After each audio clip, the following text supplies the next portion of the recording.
जब प्रेम सच्चा हो उसकी खुशबू दूर तक फैलती है। मुंह को कुछ कहना ही नहीं पड़ता, आंखें सब कुछ कह देती है। जिन लोगों को बाबा श्याम के प्रेम में सुख प्राप्त हो जाता है वो अत्यंत ही भाग्यशाली हैं। बाबा श्याम का प्रेम ही ऐसा है ना, जो इतनी आसानी से नहीं मिलता है, लेकिन जिन्हें यह मिल जाता है उनके लिए स्वर्ग का ऐश्वर्य भी फीका पड़ जाता है। हमारे बाबा श्याम है ही ऐसे कि बड़ी से बड़ी तपस्या से भी प्रसन्न नहीं होते हैं, और कभी कभी ऐसा भी होता है कि वे भक्त की सच्ची भावनाओं से प्रसन्न होकर भक्ति का वरदान दे देते हैं, भक्तों के हर दुख हर लेते हैं। अक्सर लोगों के मन में ये सवाल उठता है कि बाबा श्याम को प्रसन्न करने के लिए उनका आशीर्वाद, उनकी कृपा प्राप्त करने का सरल तरीका क्या है, आखिर वो उपाय क्या है। समझ लीजिए, ये कोई विज्ञान की बात नहीं है जो कि आपको बता सके हर कोई। ये प्रेम की बात है जिसे प्रेम से ही समझा जा सकता है। आज की इस वीडियो में एक भक्त के साथ हुई बाबा श्याम के अनोखे चमत्कार की सच्ची घटना सुनाने जा रही हूँ, जो अपने आप में प्रमाण है कि बाबा श्याम के लिए कुछ भी असंभव नहीं है। और तो और उनका प्यार पाना बहुत ही आसान है। आज के चमत्कार की कहानी एक महिला भक्त की है। वो कहती है, दीदी, जब से बाबा श्याम का दरबार पकड़ा, जब से उनका दरबार मिला, मैंने तब से मेरी किस्मत में चार चांद लग गए। पहले की जिंदगी के बारे में बताते हुए मेरे रोंगटे खड़े होते हैं।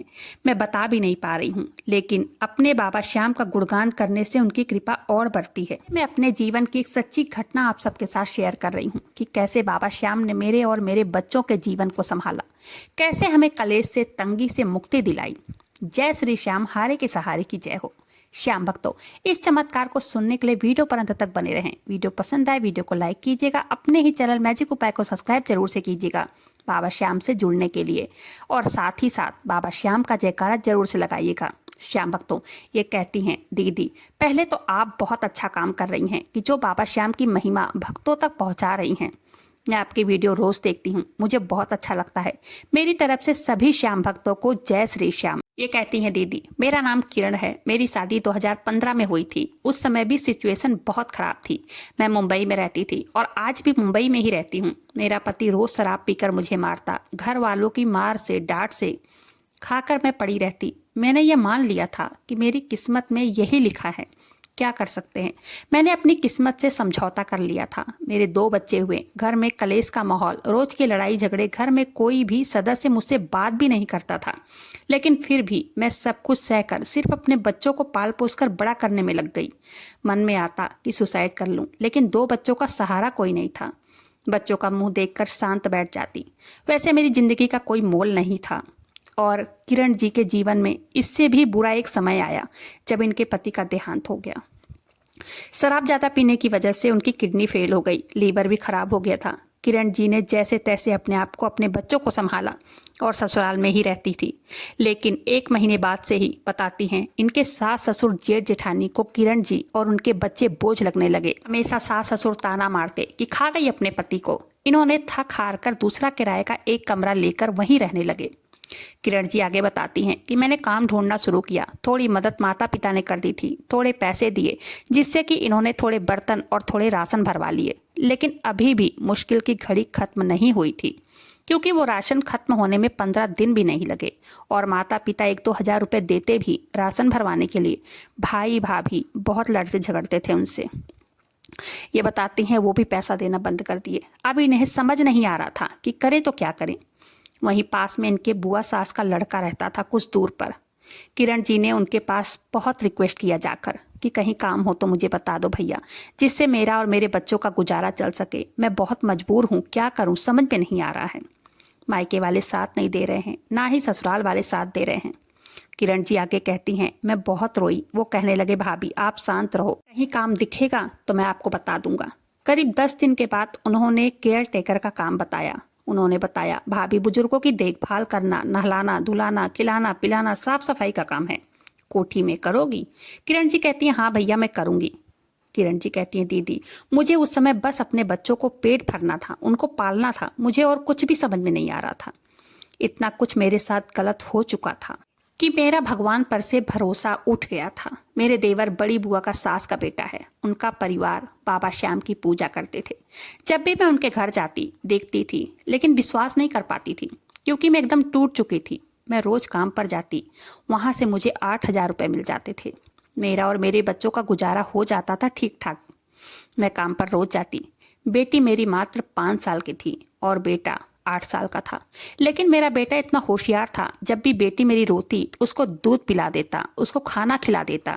उसको सारा दिन मेरा बेटा ही संभालता। और इतने मेरे पड़ोसी अच्छे थे कि थोड़ी थोड़ी देर में आकर बच्चों को देख लेते थे।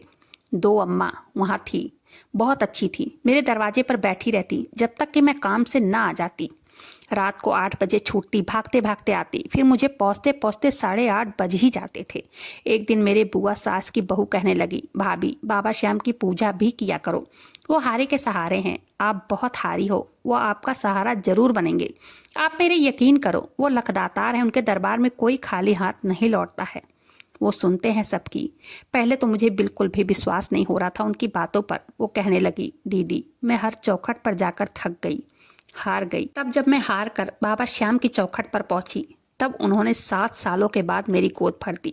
4 महीने का उनका बेटा था। उनके पति भी मैनेजर की पोस्ट पर थे। वो बताने लगी, सब उन्होंने किया भाभी, उन पर विश्वास करके रोज उनका नाम जप करो, पूजा करो, बस तब देखना वो कैसे आपके दिन बदलते हैं। किरण जी कहती हैं, दीदी मैं भी उसके कहने पर बाबा श्याम के सामने रो रो कर विनती करने लगी कि हे बाबा, मेरे बच्चों को मुझे संभाल लो, क्योंकि हमारा कोई नहीं है, सब ने साथ छोड़ दिया है। किरण जी कहती हैं, मैं रोज बाबा श्याम की पूजा करने लगी, रोज नाम जप करने लगी, लेकिन मेरे साथ कोई चमत्कार हुआ ही नहीं। मैं रोज अपने काम पर जाती और अपने बच्चों को संभालती। मेरे माता पिता भाई भाभी ने मेरी हालत को देखकर मेरी दूसरी शादी करने के बारे में सोचा।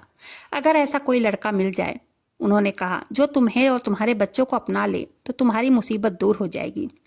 मैं भी कुछ नहीं बोल पाई। मैंने भी सोचा कि मेरे बच्चों का जीवन अच्छे से बीत जाएगा, क्योंकि मैं जितना कमाती हूँ उससे तो हम खाली खाना खा पाते हैं, लेकिन हमारा अच्छे से गुजारा नहीं हो पा रहा था। स्कूल में बच्चों को नहीं पढ़ा पा रही हूँ, क्योंकि पढ़ाती भी कैसे, सारा दिन तो मैं काम पर रहती, बेटा मेरी बेटी को संभालता। मैंने सोचा शादी करके मेरे बच्चों का जीवन सुधर जाएगा। इसी वजह से मैंने 2021 में दूसरी शादी कर ली। लेकिन मुझे क्या पता था, शादी करने के बाद मेरी और मेरे बच्चों की जिंदगी एकदम नर्क बन जाएगी। इससे अच्छा तो शादी के पहले ही था। जिस लड़के से मैंने शादी की, उसकी वाइफ का एक्सीडेंट हो गया था। एक्सीडेंट पे उसकी मौत हो गई थी। उसकी भी एक बेटी थी। मैं घर में रहकर सभी बच्चों का देखभाल करती, खाना पीना खिलाती, साफ सफाई करती, सबकी देखभाल करती, स्कूल भेजती, स्कूल से ले आती। और जरा सी भी कोई बात होती ना, तो वो मेरे बच्चों को ऐसे चिल्लाता, ऐसे व्यवहार करता कि मुझे देखकर रोना आ जाता। उसकी लड़की कितनी भी गलती करती, वो अपनी लड़की को जरा सा भी नहीं डांटता था। वो दो अखी करने लगा था। वो अपनी बेटी को बहुत प्यार करता, लेकिन मेरे बच्चों को, मेरी बेटा बेटी को बहुत डांटता। एक एक रुपए के लिए मेरे बच्चों को तरसाता, मेरे बच्चों को नहीं देता था। मेरे बच्चों को एक एक चीज के लिए तरसाता था। मैं बाबा श्याम के सामने खूब रोती, कहती, हे बाबा श्याम, मुझे कोई रास्ता दिखाओ, मैं मजबूर हूँ, क्या करूँ क्या न करूँ, मुझे कोई रास्ता दिखाओ, समझ में नहीं आ रहा है कुछ।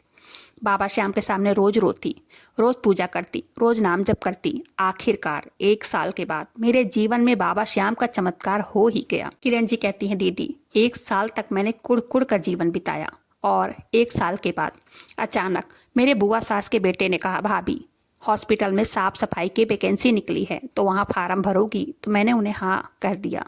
मैंने कहा ठीक है भैया, भर दो। उन्होंने मेरा फार्म भर दिया। मुझ पर उन्होंने उपकार किया, मेरी नौकरी वहां लग गई।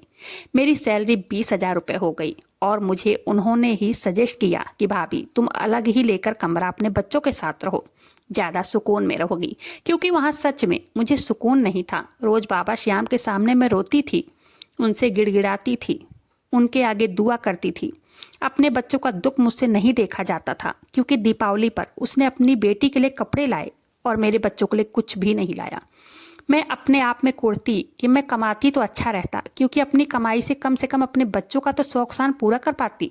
लेकिन बाबा श्याम ने मेरी सुन ली। मेरे बाबा श्याम ने मेरी नौकरी लगवा दी। आखिरकार मैंने उससे अलग होने का फैसला ले लिया, क्योंकि वहां नर्क का जीवन और मैं और मेरे बच्चे नहीं जी पा रहे थे। मैं वहां से अलग होकर एक कमरा किराए पर ले ली, और बाबा श्याम की मेहरबानी कृपा मुझ पर हुई कि आज मैं कमा रही हूँ, अपने बच्चों को पढ़ा रही हूँ। मेरी सैलरी 25,000 रुपये हो गई है। बीच में उन्होंने बहुत नौटंकी किया, पुलिस थाना उसने किया, मेरी शादी हुई है कह रहे थे, मैं साथ नहीं रहती, केस करने के लिए धमकी दे रहे थे। लेकिन मेरे बाबा श्याम की कृपा तो देखो, कोई ज़्यादा परेशानी नहीं हुई, क्योंकि पुलिस वालों को मैंने अपनी सारी परेशानी बताई। पुलिस वालों ने मेरे पक्ष में बोला, उससे मेरा पीछा छोड़ दिया, मेरा पीछा छूट गया उससे। आज 3 साल बीत गए हैं दीदी। बाबा श्याम का चमत्कार मेरे जीवन में भी हुआ। उनकी कृपा से मैं अपने जीवन में अपने बच्चों के साथ मस्त हूँ, कमा रही हूँ, बच्चों को खिला रही हूँ, पढ़ा रही हूँ, बच्चों के हर शौक पूरा करती हूँ। 2 बार खाटू धाम भी गई बाबा श्याम को धन्यवाद देने। आज बाबा श्याम की कृपा मुझ पर, मेरे बच्चों पर बहुत हुई है। मैं हमेशा उनकी शुक्रगुजार रहूंगी। आज अगर बाबा श्याम की कृपा मुझ पर और मेरे बच्चों पर न हुई होती तो हम कुड़ कुड़ के जीवन व्यतीत कर रहे होते। श्याम भक्तों, बाबा श्याम बहुत ही दयालु हैं। वो अपने भक्तों को कभी दुख में नहीं देख सकते हैं। वो आपकी सहायता जरूर करने आते हैं। बस क्या है, भाव, विश्वास। उनके ऊपर श्रद्धा, भाव, विश्वास, यही उनको चाहिए। आपके साथ भी बाबा श्याम का चमत्कार जरूर होगा। वो आपकी मनोकामना भी जरूर पूर्ण करेंगे। जो भक्त श्रद्धा रखता है, उन पर भाव रखता है, विश्वास रखता है, बाबा श्याम उसे खाली हाथ कभी नहीं लौटाते हैं। उम्मीद करती हूँ आज की वीडियो पसंद आई होगी। वीडियो पसंद आई हो वीडियो को लाइक कीजिएगा। अपने ही चैनल मैजिक उपाय को सब्सक्राइब जरूर से कीजिएगा। बाबा